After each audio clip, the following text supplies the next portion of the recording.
Assalamualaikum warahmatullahi wabarakatuh. Waalaikumsalam.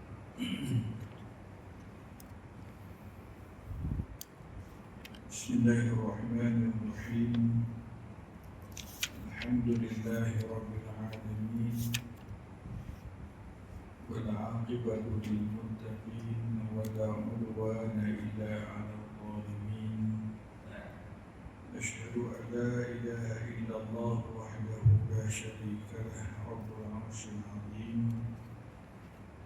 وأشهد أن سيدنا ونبينا محمدا عبده ورسوله صادق الوعد الأمين. اللهم صل وسلم وبارك وأنعم وتفضل على سيدنا محمد بن عبد الله وعلى آله وصحبه ومن نصره ووالاه. أما بعد فيا عباد الله أوصيكم ونفسي بتقوى الله فقد فاز المتقون وتزودوا فإن خير الزاد التقوى. أولا التعلم والتعليم والتذكر والتذكير والنفع والانتفاع والإفادة والاستفادة، والحث على التمسك بكتاب الله وسنة رسول الله صلى الله عليه وسلم، ودعاء إلى الهدى والدلالة على الخير ابتغاء وجه الله ومرضاته وقربه وثوابه سبحانه وتعالى. يا فتاح يا عليم افتح علينا فتوح العارفين وارزقنا فهم النبيين وحفظ المرسلين وإلهام الملائكة المقربين يا أرحم الراحمين، إنك على كل شيء قدير وبالإجابة جدير. Hadirin muslimin muslimat yang dirahmati Allah Subhanahu wa taala, pertama-tamanya marilah sama-sama kita mengucapkan syukuran yang tidak terhingga kepada Allah Subhanahu wa taala atas berbagai nikmat kurniaan Allah kepada kita. Moga-moga pada malam ini kita dapat melaksanakan tuntutan mensyukuri nikmat Allah dengan kita melakukan perkara-perkara kebaikan apa-apa yang diperintahkan oleh Allah Subhanahu wa taala, lagi mencari ridha Allah Subhanahu wa taala insya-Allah. InsyaAllah pada malam ini kita nak menyambung pengajian kita berkenaan dengan wasiat. Dan malam ini kita nak bincangkan berkenaan dengan rukun-rukun wasiat dan syarat-syaratnya. Baik, sebelum kita membincangkan tentang rukun wasiat dan syarat ni, ulama-ulama fiqh ataupun para fuqaha ketika membincangkan berkenaan dengan wasiat, mereka juga membincangkan tentang wisayah ataupun al-isa. Wasiat ni bahasa Arab kan? Al-wasiyah dibincangkan juga oleh para ulama. Satu lagi perbincangan iaitulah wisayah atau dengan kata lain al-isa. Pada sudut bahasa kedua-duanya mempunyai makna yang sama, tetapi menurut pandangan para fuqaha, kedua-dua kalimah ini mempunyai perbezaan. Wasiat adalah suatu bentuk tabarruk ataupun pemberian harta yang dikaitkan selepas kematian.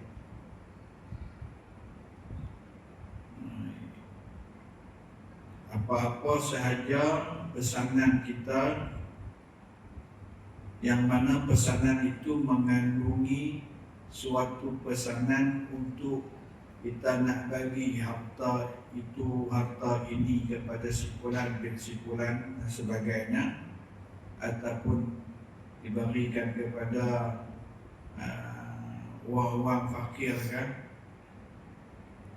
itu namanya sebagai wasiat.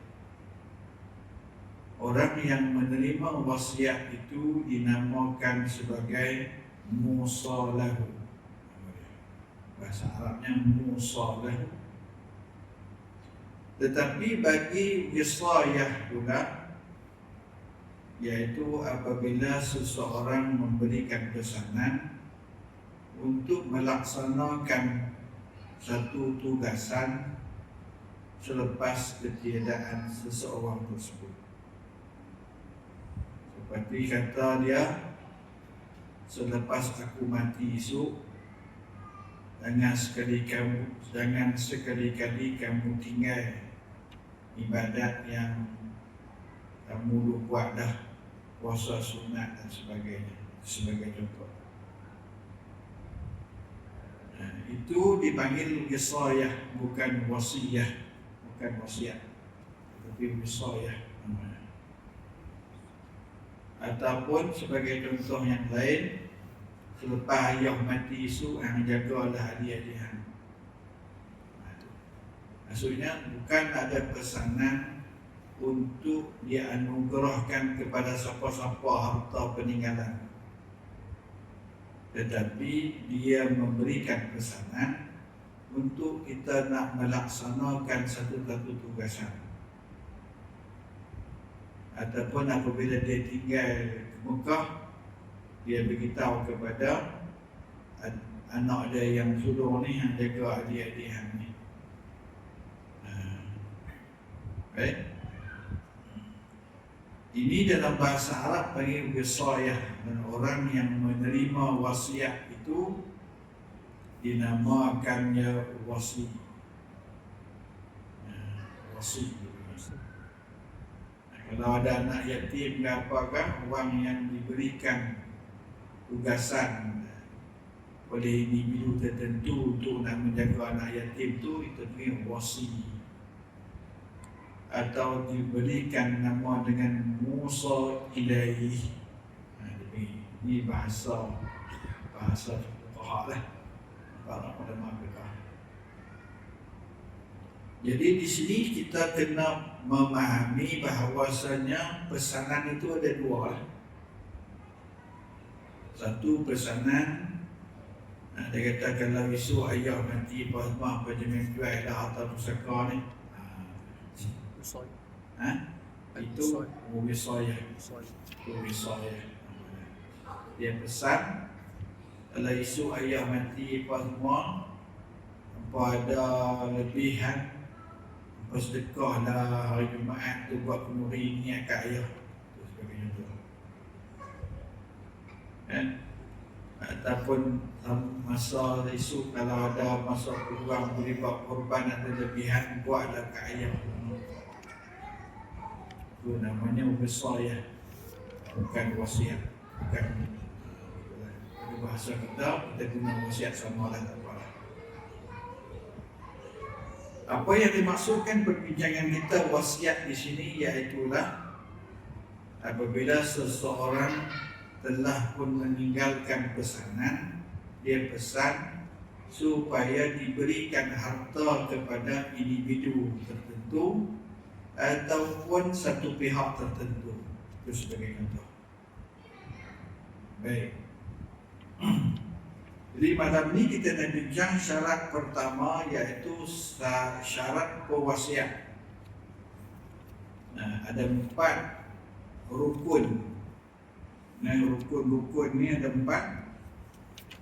Termasuknya wasiat tidak akan berlaku melainkan cukup 4 rukun ni. 4 rukun ni kena lengkap dengan syarat-syarat dia. Kalau tak cukup, wasiat tu tak jadi. Baik, rukun yang pertama, pasti kena ada, iaitulah pewasiat. Bahasa Arab panggil al-musi. Dalam bahasa Arab ya. Pewasiat. Pewasiat ni seorang yang mempunyai harta dia tak boleh wasiatkan harta orang lain. Dia kata esok lepas pak meninggal, kata hampa jual harta mahan kan harta dia. Dia tak boleh lah nak wasiatkan itu.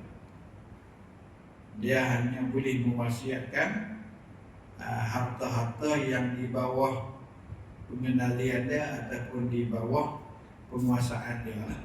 Harta dia sendiri lah. Macam tu lah. Itu nanti insyaAllah kita akan bincang. Kemudian yang kedua, penerima wasiat. Penerima wasiat ni bukanlah semestinya orang yang mendengar wasiat tu. Orang yang mendengar wasiat mungkin jadi wasi. Dia kata lepas pak meninggal saat ini, dia makan anak dia, ya, ambil dah 20,000 ni, bagi kat masjid untuk pengimarahan ataupun pengurusan dan sebagainya itulah. Itu kita akan bincang kemudian. Baik. Itu nama penerima wasiat, atau dalam bahasa Arabnya nama musalahu. Yang ketiga, harta yang diwasiatkan. Harta yang diwasiatkan ni dalam bahasa Arab kata musabihi. Itu namanya. Apalah. Dan yang keempat adalah ijab dan qabul, atau disebut sebagai lafaz wasiat. Apa wasiat ni mana ijab dan qabul. Dan ada wasiat yang tak perlu diqabul. Wasiat ni bukan semua perlu dia ada ijab qabul. Ada wasiat yang hanya perlu kepada ijab, tidak perlu kepada qabul. Dan kita akan bincang nanti bilakah masa qabul wasiat. Qabul wasiat tidak boleh dilakukan ketika pewasiat masih hidup. Kerana ketika pewasiat hidup, dia boleh menarik balik wasiat dia. Begitu. Kita kadang-kadang ada bertemu isu macam ni. Dia wasiat, dia wakaf rumah dia. Dia wakaf dia lepas dia mati.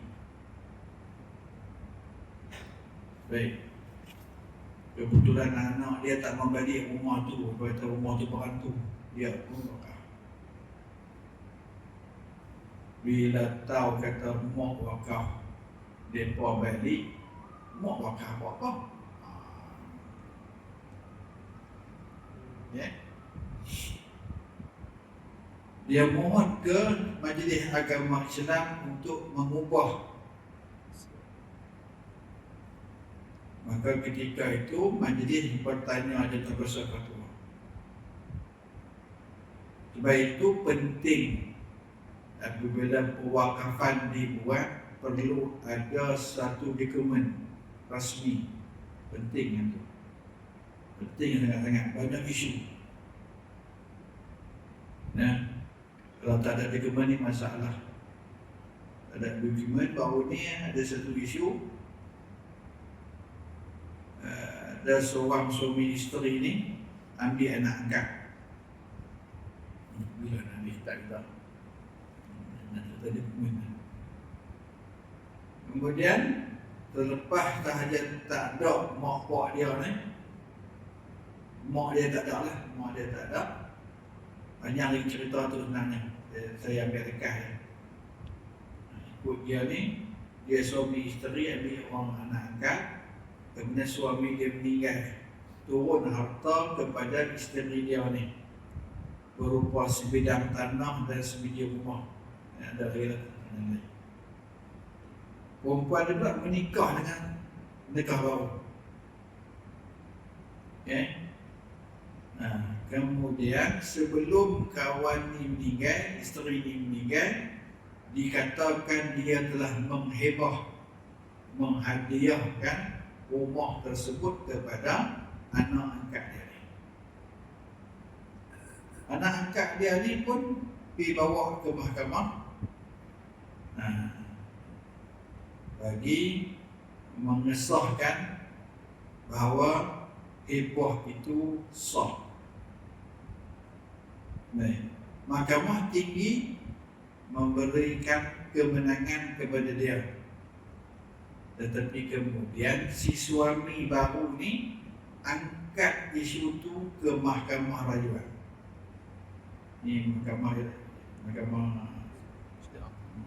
syariah kan? Syariah.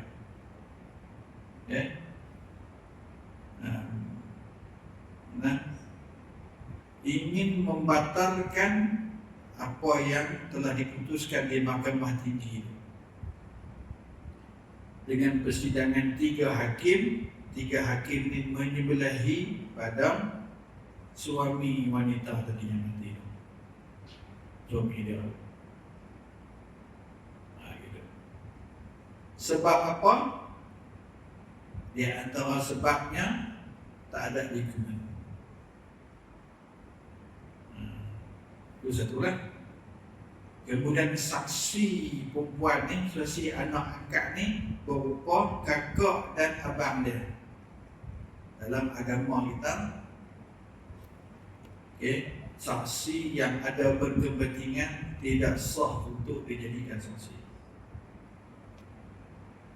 Dalam istilah ulama fiqh dipanggil syahid muttaham. Muttaham ni bahasa Melayu punya tuhmah. Tapi tuhmah tu bukan maksud hak Melayu tu. Maknanya tidak diterima penyaksian tu kerana kawan ni ada berkepentingan. Begitu kita faham. Dan ada lagi beberapa orang ni. Maka kemudian tanah itu kemudian diisytiharkan untuk difaraid macam biasa. Sebab kawan ni, hak perempuan ni hanya mendakwa tanpa ada dokumen, tanpa didengar oleh saksi luar. Saksi ni tak boleh orang yang dekat dengan kita atau musuh kita pun tak boleh. Kalau musuh memang dia tak menyebelahi kita. Kalau adik-beradik kita, mak pak kita, tentu dia menyebelahi kita. Tapi kalau mak pak kita tak menyebelahi kita, yang tu diterima di mahkamah. Contohnya dia berhutang apa-apa kena bayar. Siapa jadi saksi? Pak dia. Itu tak apa. Berhutang ni dia banyak kuat. Itu tak apa, penyaksian macam tu diterima. Tetapi penyaksian untuk dapat keuntungan kepada individu itu tidak diterima. Maka mahkamah telah memutuskan untuk dibuat orang. Itulah. Kata kalau ada apa-apa nak hibah, nak wasiat apa semua, biarlah bertulis. Susah kalau hanya bermulut saja ni susah. Macam-macam kisah. Macam kita dulu jemaah bila macam tu ya, payah. Tapi mahkamah tak diterima. Tak disabit. Baik, tak apa. Jadi setiap rukun itu mempunyai syarat. Kita syarat pewasiat yang pertama, syaratnya mestilah seseorang yang mewasiatkan itu adalah tidak gila, yakni berakal, tidak gila, ataupun orang yang disebut sebagai atah.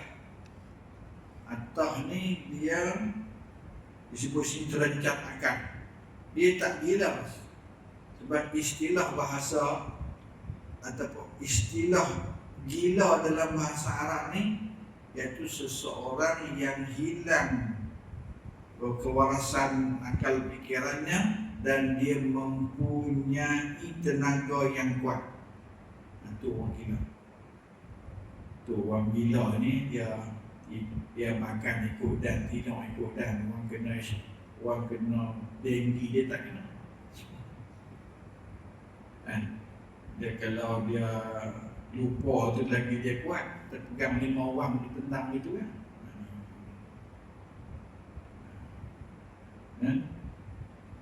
Orang atas ni maksudnya dia sampai satu peringkat dia tak gila, tapi lemah dah dia punya fikiran dia tu. Baik. Orang yang pengsan dan orang yang mabuk, mana ketika dia pengsan tu dia wasiat, atau ketika dia mabuk tu bukan mabuk hingga hilang kewarasan, bukan mabuk lau tu waras muntah ya. Jangan silap faham.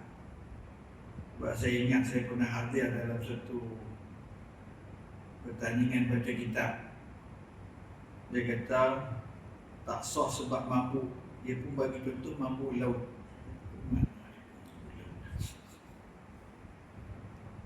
Bukan dia mabuk laut tu kita pening gitu aja muntah. Itu tak kan. Ni mabuk ni sebab dia mabuk seperti dia makan makanan yang dia tak tahu itu memabukkan.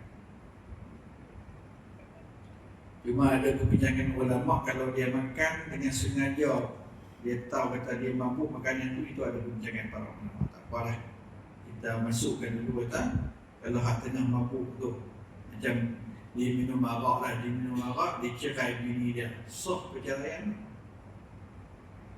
Perceraian begitu.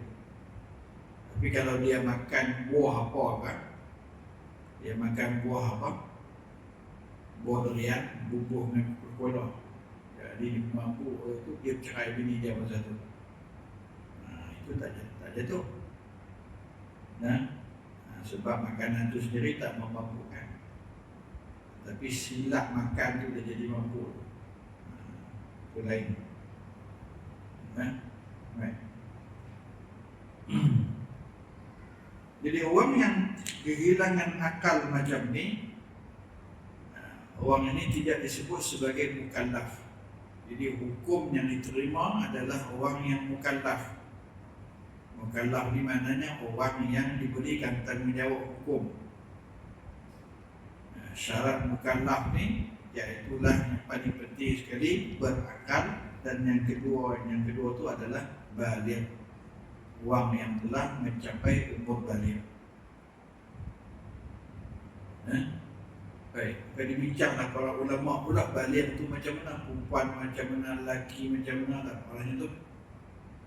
Itu dalam bab kita bincang macam mana nak mengetahui orang tu telah capai umur.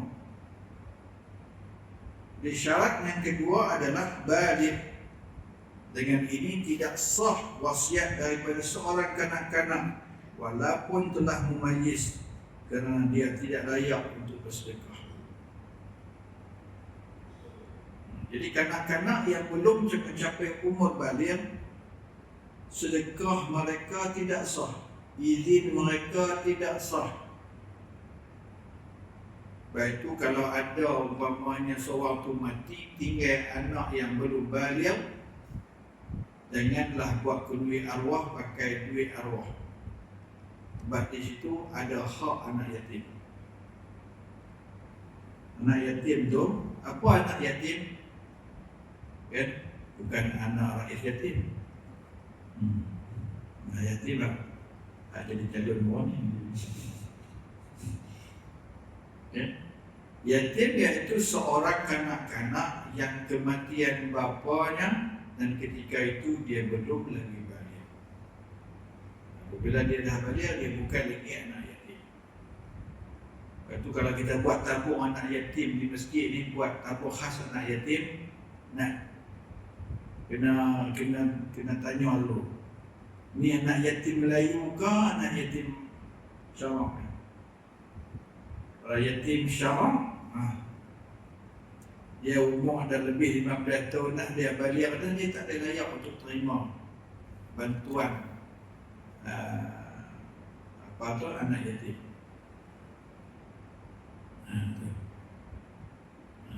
Itulah anak yatim. Baik. Jadi ini sebab apa? Sebab ucapan mereka tidak diterima sebagai perlakuan di dalam agama. Macam tu. Bahkan kalau dia mengucap pun tak dikira dia sebagai Islam. Lepas tu kanak-kanak tu Islam dia dengan 3 sebab. 3 sebab ikut mazhab Syafi'i. Kecuali mazhab lain yang menerima syahadah anak-anak yang belum lagi baligh asal dia mumayyiz. Walaupun isu ni ada yang kata kalau mumayyiz sah, ada isu ni, ada bincang. Tapi tak apa, sebab kita mengajak fiqah, kita bukan mengajak fatwa. Kalau fatwa tu dia jahit.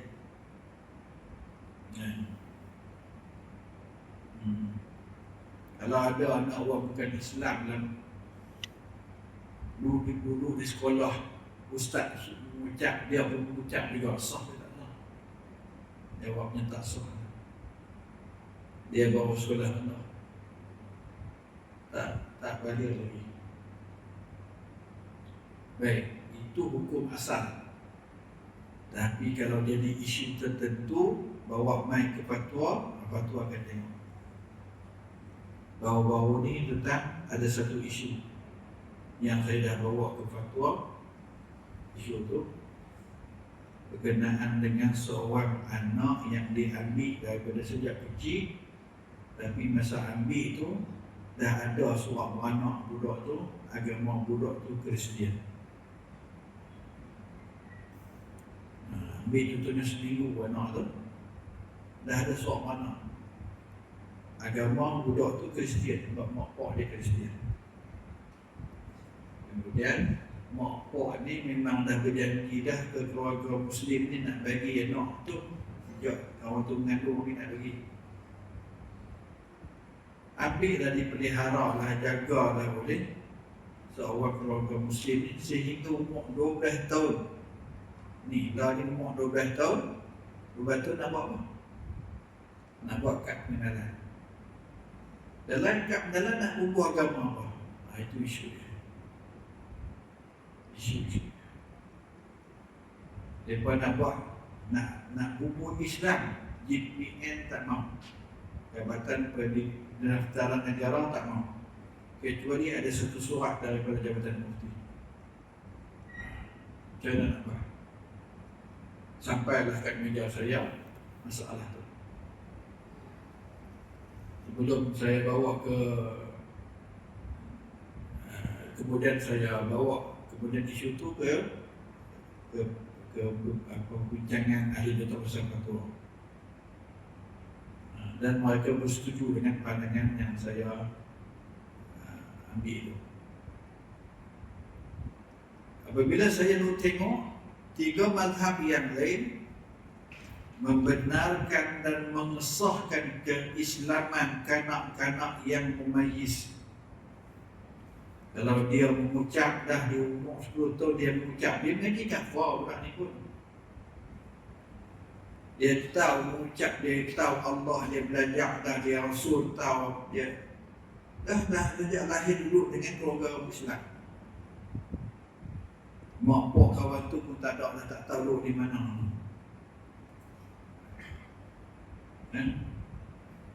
Jadi baik itu fatwa ni tentang dia hukum fiqh yang kita kaitkan dengan situasi.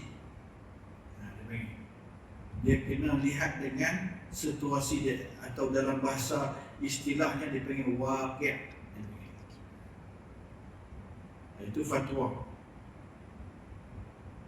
2 hari lepas ada satu isu di SPS ni. Satu surau di SPS buat solat Jumaat, lepas sembahyang di luar tu tutup pintu.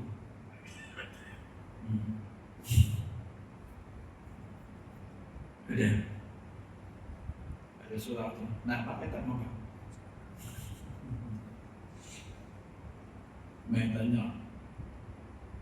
Dia kata main pejabat Jawi, jumpa dulu di jabat ni. Kemudian dia hantar satu surat rasmi ke Jabatan Mufti. Esok kita akan berkeluar satu jawapan. Kalau kita jawablah masa tu tak sah lakar main Jumaat yang tu berapa lama dah tak sah main Jumaat dia. Jadi saya dah ada dah jawapan dalam ni, kita membahas. Okay. Dan ikut pandangan mazhab Imam Ahmad, dia tak menjadi masalah. Baik itu tetapi ke Mekah, dia di Mekah, selain daripada orang sembahyang di dalam masjid, dia sembahyang di atas dalam surau, di dalam hotel, di depan tu tempat masjid. Itu adalah mengikut pandangan mazhab Ahmad bin Hanbal. Jadi tu dia katakan hukum kita akan cerita mazhab Syafi'i, tapi bila situasi wakil terjadi macam tu, kita nak menyelamatkan suasana, jadi itulah yang dikatakan sebagai fatwa. Lepas tu buka ke tutup tak? Lepas tu buka ke tutup? Sampai lah katanya masih tutup tetap. Saya dapat maklumat ni baru 2 hari lepas. Belum kecil lah. Belum lagi. Tak tahu Jumaat ni pernah buka ke tak? Kalau saya harap, itu sabar. Kalau tak buka, kita pakai tempat lain lah. Kalau tu kita tak mau. Ya, Kita tak mau isu tu bila dah jadi macam tu, barulah kita nak menyelesaikan masalah ya. Itu fatwa kecil. Kalau hukum asalnya tak boleh. Tak boleh. Tadi di pemain di pejabat ada satu masjid Rotok pun atas ke bawah nak buat masjid baru. Bukan masjid BMX, satu lagi masjid. Jadi desain masjid selalunya akan main Jabatan Mufti dulu. Kita akan bincang tengok pintu kat mana buka, syarat kedua tu semua kita akan tengok.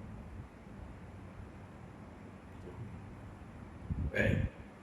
Kalau tuan-tuan nak mudah hak ni masjid kita ni, buat satu permohonan, kita buat kawasan depan ni, sampai situ masjid.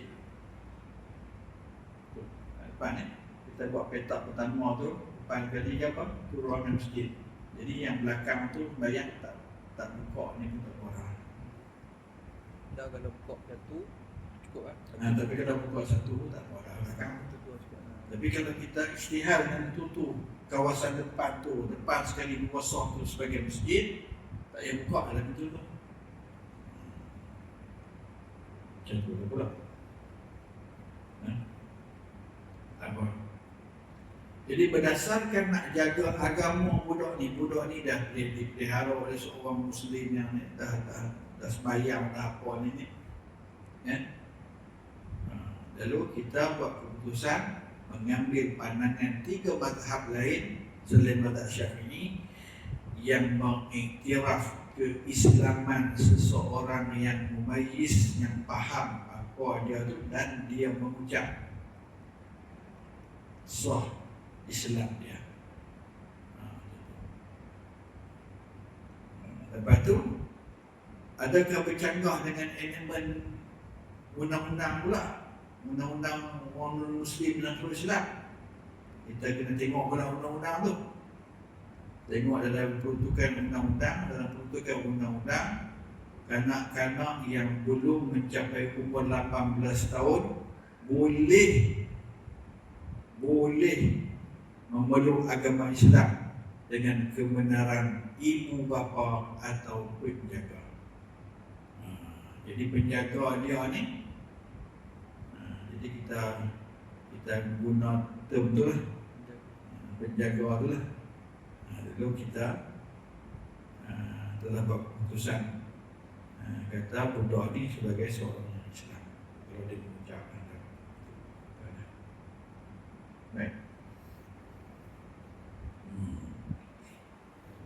Ini kita nak bincang tentang baligh ni. Jadi kalau dia tak baligh, dia sedekah ataupun dia jual barang. Kadang-kadang dia ambil barang, dia ada barang, dia jual. Ayah dia beli biskat kat dia. Lepas tu dia jumpa orang mana kan, orang jual biskat pun. Jual biskat hang RM50. Budak-budak RM50 banyak lah. Contoh lah bagi contoh. Dia pun jual dah RM50. Sekat tu ayah dia beli dia RM300. Sah tak dia beli? Jawapannya tidak sah. Sebab tasawuf dia panggil urusan dia tu dia buat tidak diterima dalam syarak. Pengakuan dia sendiri tak diterima dalam syarak. Baik. Jadi yang pertama berakal, yang kedua baligh. Jadi kalau yang belum baligh, kalau dia izin apa-apa berkenaan dengan harta khususnya di sini, apa sahajalah yang berbentuk harta, ianya tidak diterima pakai. Bahkan dari ini di Islam pun tak terima pakai. Islam kanak-kanaknya dengan apa? Dengan mana-mana yang sebelah atas. Dia panggil usul. Sama ada Tok Wan dia, Tok Nek dia, Tok Nyang dia, Islam. Walaupun pok dia kafir, dia telah Islam.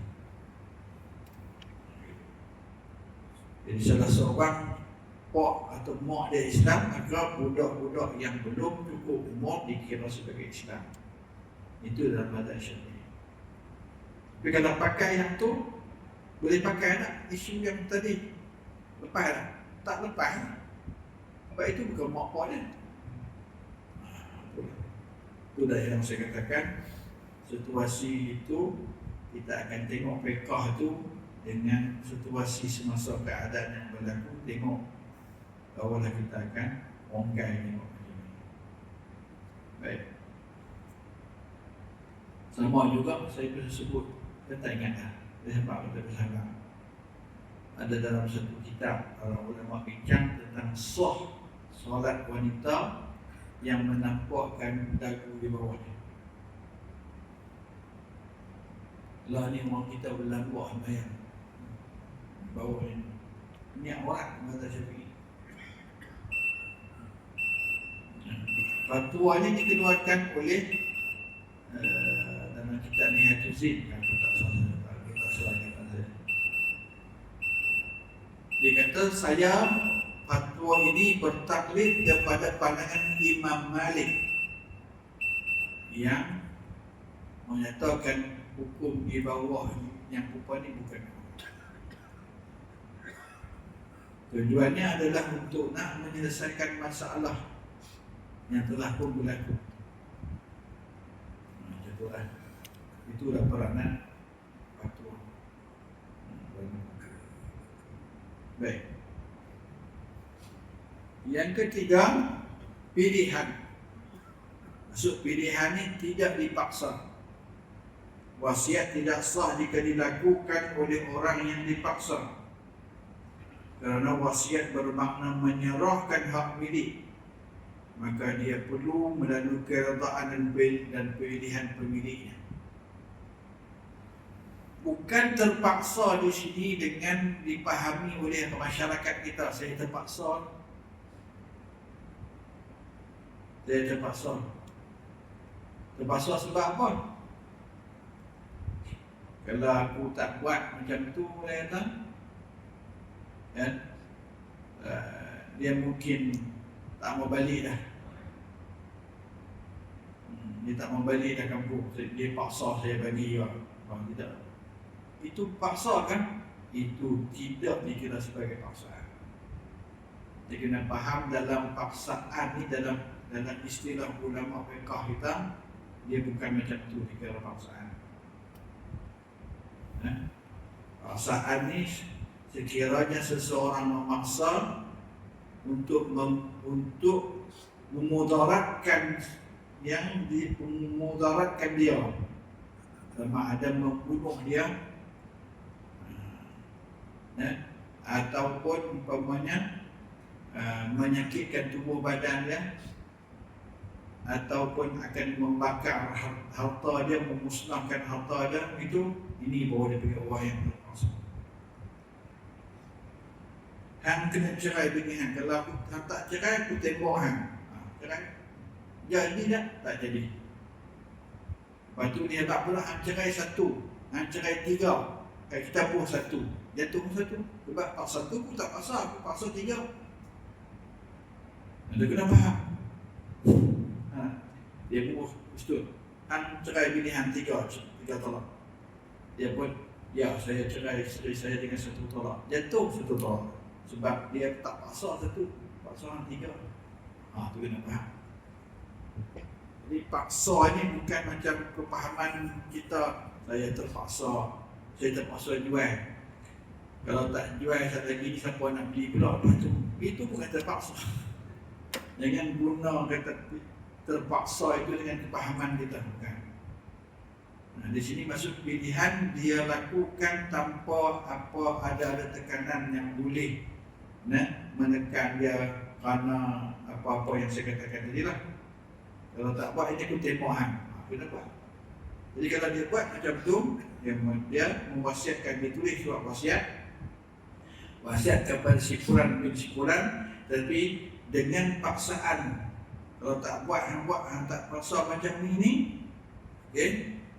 Saya cucu hang ni aku pergi gunung, aku pergi jual ke Thailand dengan apa. Itu baru dikira sebagai paksaan. Itu sebagai contoh lah. Dan orang yang paksa tu memang dia bukan hanya getak memin, dia memang dia buat betul.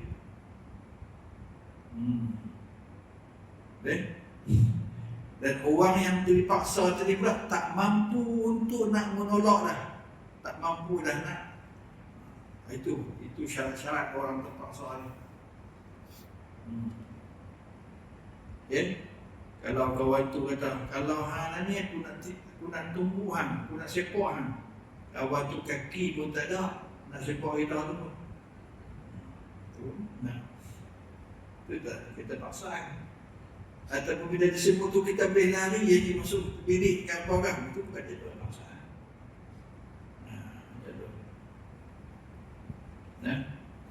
Jadi jangan guna kalimah saya terpaksa ni. Bukan syar'i. Bukan terpaksa syar'i. Saya terpaksa jual tanah ni sebab saya banyak hutang. Bukan pasal tu. Dia hutang orang lain, dia jual tanah tu. Bila anak-anak dia, "Pak, awak sebab jual tanah ni?" Pak dia kata, "Saya terpaksa jual." Anak-anak Pak abang katanya, "Pak, saya jual terpaksa, bukan kerelaannya." Itu bukan dia. Itu kata masuk dalam kata terpaksa tu.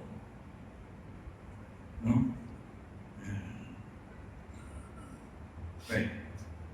Jadi orang yang terpaksa tidak boleh dianggap sah wasiatnya, kerana wasiat itu adalah suatu bentuk tabarruk dan bagi satu benda yang dilakukan dengan kerelaan hati. Jadi bagaimanakah sesuatu tabarruk ini, satu kebajikan yang dilakukan dengan rela hati ini dilakukan dengan paksaan. Jadi dengan seringnya tidak paksa. Yang keempatnya, merdeka. Kenapa merdeka dijadikan bukan merdeka 31 Ogos? Bukan itu. Maksudnya seseorang yang bukan berada di dalam penguasaan orang lain sebagai seorang yang hamba. Gitu. Dia menyatakan.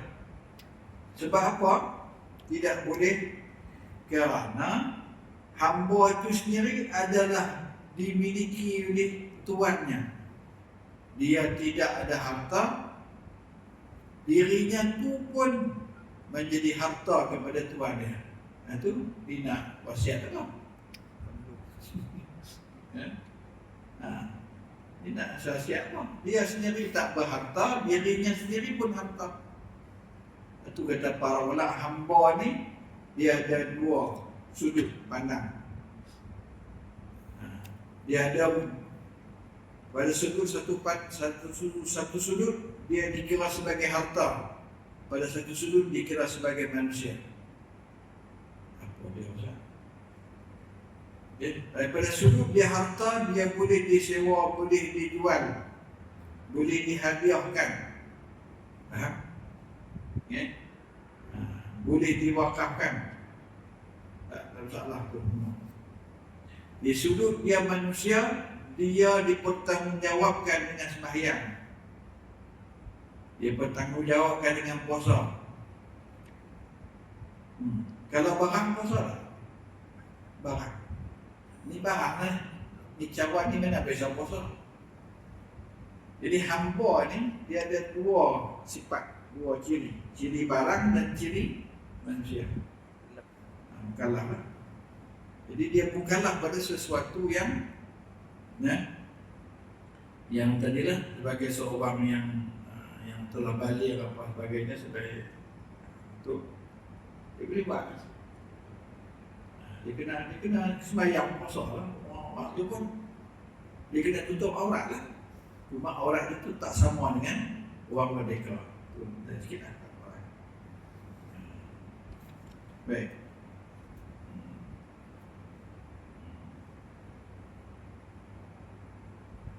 Okey. Di akhir perbincangan ni, pengarang menyebut kalau dilihat daripada 3-4 syarat tadi, maka orang yang tidak Islam sah wasiatnya. Orang yang bukan Islam sah wasiatnya. Sebab apa sah wasiat orang bukan Islam? Kerana ini bukan ibadat badan. Ibadat badan ni dia tak sah puasa, tak sah sembahyang. Ini dia panggil ibadat harta. Sebab itu wakaf yang mewakaf tanah tu masjid, tak apa, sah. Okay. Mewakaf ekon kat masjid, sah. Mewakaf simen kat masjid, sah. Wakaf lembu, sah. Dia pergi lembu, sah. Sebab lembu tu lembu dia. Tapi jangan buat korban nama dia. Ya. Kalau dia kata saya nak masuk satu panggung, boleh. Saya ni, dia kata ni saya nak satu panggung, dia kata boleh. Sebab dalam perbincangan para ulama, 7 bahagian tu boleh panggung untuk makan, untuk kifarat, untuk apa ni kita kata akikah, untuk korban, tak ada masalah. Atau orang tu nak untuk bahagian dia untuk jual, tak ada masalah. Lepas boleh bahagi 7, ambil bahagian tu, dia boleh makan, dia boleh jual. Faham? Boleh. Macam itulah. Sebab itu yang dikatakan kenapa tak sah tu, sebab itu ibadat harta. Ibadat harta kenapa tak sah? Kerana dia ibadat badan.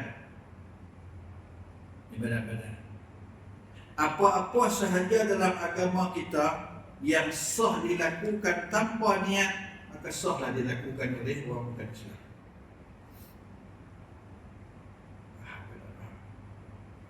Okay. Sebab apa tak sah ibadat badan? Kerana kena ada niat.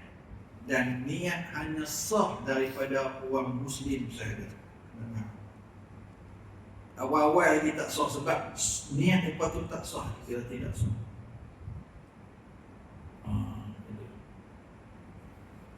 Itu kan kita punya sufi, orang-orang bukan Islam ni dituntut untuk melakukan solat di atas satu kaedah lah.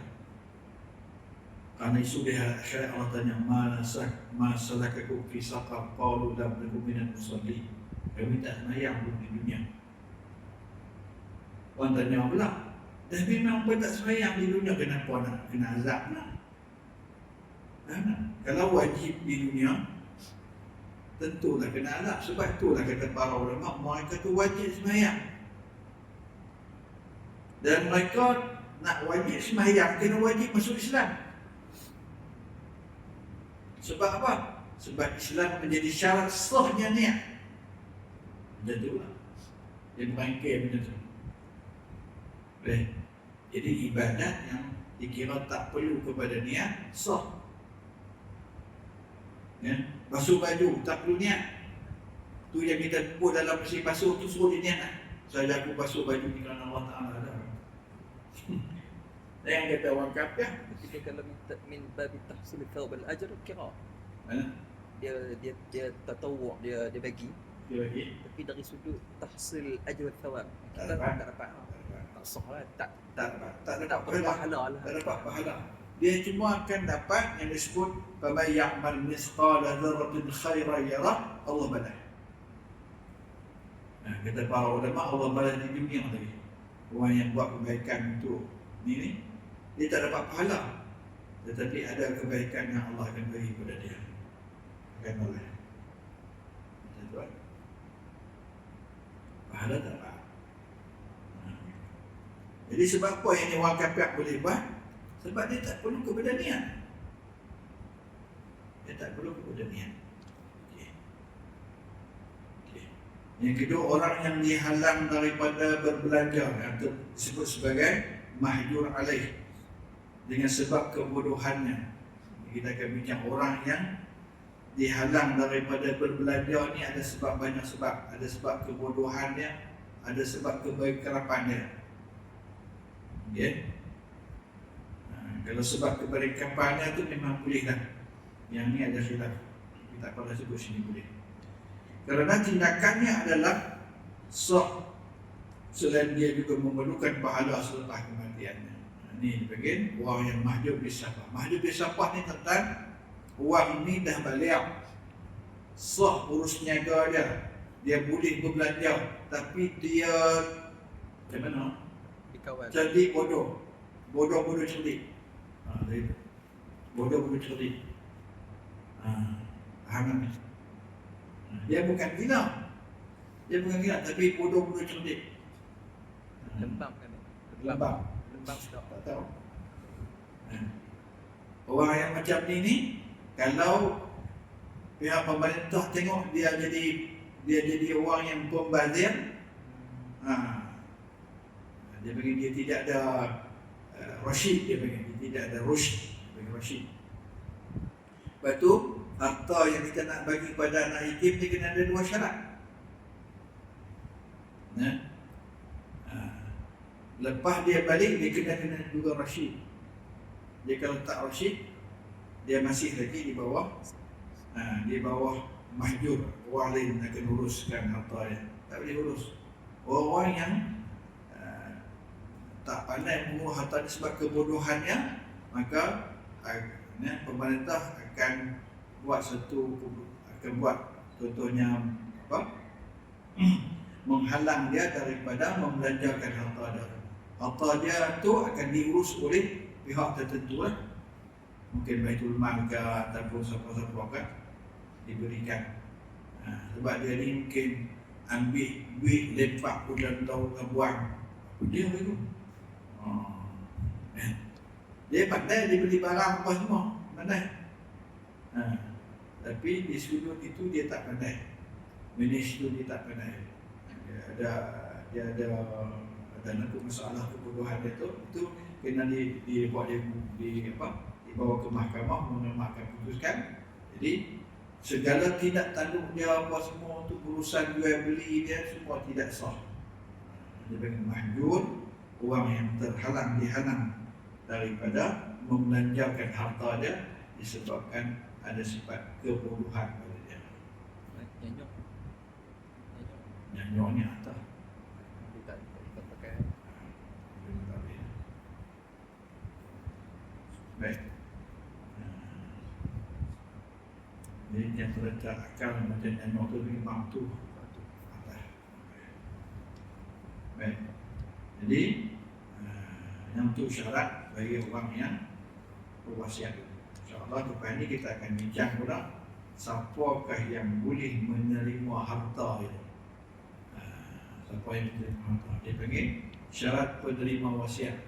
Ini saya kata wasiat tadi yang mana dia akan menerima bentuk harta daripada pewasiat tadi. Baik, InsyaAllah itu kita akan bincang kemudian pada tutup malam ini dulu. Wallahu ta'ala a'lam.